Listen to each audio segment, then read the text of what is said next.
So legend has it that Chinese Emperor Shan Yao in 2737 BC was sitting beneath a tree while boiling drinking water when some leaves from the tree blew into the water.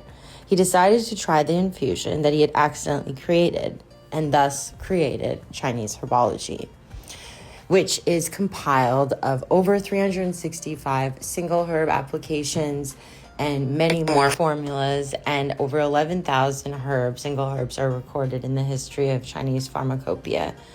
The legend of Shan Yao is interesting in that he was the divine farmer, and he was a mythical ruler and deity from ancient China and was credited with inventing agriculture, herbal medicine, and the plow. He was said to have had a transparent body, and he personally tasted hundreds of herbs to identify their medicinal and poisonous properties, compiling the Shen Nong Ben Cao Jing, which contains over 365 substances and their beneficial effects. The book was also thought to contain content that was much older than the time it was being published, the 3rd century CE. And the Divine Farmer's Materia Medica talks about 5 tastes in traditional Chinese medicine for each herb. Each herb has a different taste or tastes, and it also has, when put in a formula, has a purpose or a title. So there's chief herb, deputy, assistant, and guide herbs in each formula that basically go to specific regions of the body that need addressing or assist the other herbs in increasing their beneficial effects or toning them down. And herbs can even cancel each other out. I will make a specific YouTube video on all the herb-drug interactions and the contraindicated herbs in Chinese medicine herbology. Each formula or prescription in Chinese medicine contains a chief or monarch herb which targets the primary disease. And then there's a deputy or a ministerial herb which assists the chief herb's effects, and an assistant herb which works to increase the effects of the chief and the deputy herbs. And then there's also a guide herb or envoy herb, which directs the other herbs to specific areas or meridians that need to be treated. Each herb has a taste or tastes, and they're really important because each organ pertains to a taste in Zong Fu theory, which I'll speak about later in a video on YouTube. But each taste is really important because it tells us what the actions of the herb generally are doing. Bitter can be drying, clear heat, excess heat or dampness, sweet, more tonifying, strengthening the stomach and spleen, nourishing, and can increase energy. You have sour, which pertains to the liver, and those herbs can be contractive, astringent effect, help the body to absorb and treat leaking like sweating and diarrhea.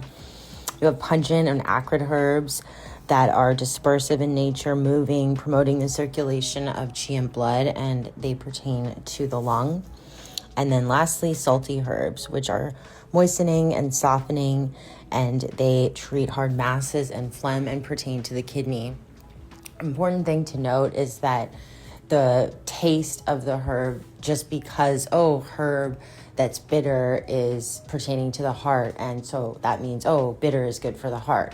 Not necessarily, and that's where herbology is very important, understanding it and proper quantity and diagnosis, because just because bitter is good for the heart, too much bitter can also damage the heart. Just because sour is good for the liver, too much sour can damage the liver, and so on. Each single herb, should be studied to this extent before starting to delve into the formula world of it all. I chose to do a presentation during my master's degree on Shan Yao, or Chinese yam, Diascorea, mountain herb, and it has many other names such as devil's bones, Chinese yam, fairy food, diosgenin, colic root, Mexican wild yam. It's been named children's herb due to its reputation of being a qi tonic, so a herb that tonifies and strengthens qi, and it's safe and effective for children suffering from weak digestion and malnutrition. The highest quality of Shan Yao is called Shan Yao, and it's from the Huai region in Henan in China. And it's an area where it's not too dry in the spring, not too hot in the summer, not too flooded in the fall, and not too cold in the winter. And over 100,000 tons of genuine Huai Shan Yao per year are harvested and yielded from about 10,000 acres of that agricultural land. And it's said to have the soil is richer in that area. There's a higher mineral composition there, and the Shan Yao roots there grown are bigger, harder, with larger raised hair follicles and purple markings on the skin. They are harder to break and sound like an iron rod when dropped on the ground and don't disintegrate after boiling. And they taste different. They have higher amino acid composition, like I mentioned, and mineral content, and they therefore contain the highest medicinal properties and nutritional effects. In Oriental medicine or Chinese medicine, Shan Yao treats wasting and thirsting disorder, or xiaoke, diabetes, and it tonifies qi, nourishes stomach yin, stops diarrhea. It also tonifies lung qi, lung yin, kidney yin. It's astringent for jing, astringing jing, and I'll speak on that later. It treats cough as well as difficulty breathing, and is great for all ages. As I mentioned before, it enters the kidney, lung, and spleen meridians, and it's sweet and neutral in taste, and it's contraindicated in excess conditions, especially when there's fullness and damp stagnation and accumulation. It's also contraindicated in pregnancy and in true heat conditions, which I will explain later in a YouTube video. And about 9 to 30 grams is a recommended dose.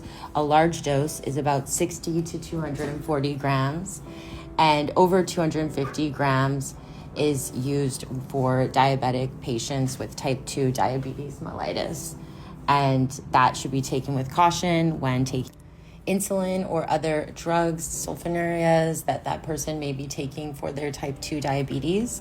The steroidal saponins that are found in Shan Yao can be converted through a series of chemical reactions into steroid hormones that are used in contraceptives and other medicines. And in Western medicine, Shan Yao is said to treat a plethora of things: lung, reproductive, digestive system. It's a tonic, a digestive, a demulcent, an antispasmodic, an anti-inflammatory, an analgesic, pain reliever, a relaxant. It treats nausea, UTIs, arthritis, cholera, menstrual disorders, cramping, morning sickness, soothes the nerves, relieves pain, and improves circulation, treating neuralgia, as well as men and women's infertility. It lowers blood cholesterol and blood sugar. Plenty of double-blind studies that I show in here are examples of Shan Yao being used to treat a plethora of things, including diabetes, type 2, and it's a common herb in a lot of different formulas, including a formula called Yunnan Bai Yao, which is used to treat acute or chronic blood stasis, and it's a fantastic herb for old injuries, new injuries. It's used as an adjuvant herb alongside sanqi or Pantex noto ginseng to stop bleeding, and it's kind of like looked at as a Drano for however old the blood stasis in the body may be. And I've used it for all of my injuries. And if you want to read in detail on the studies, you can feel free to screenshot any of the double-blind studies as shown here in this video. Stay tuned for more herbology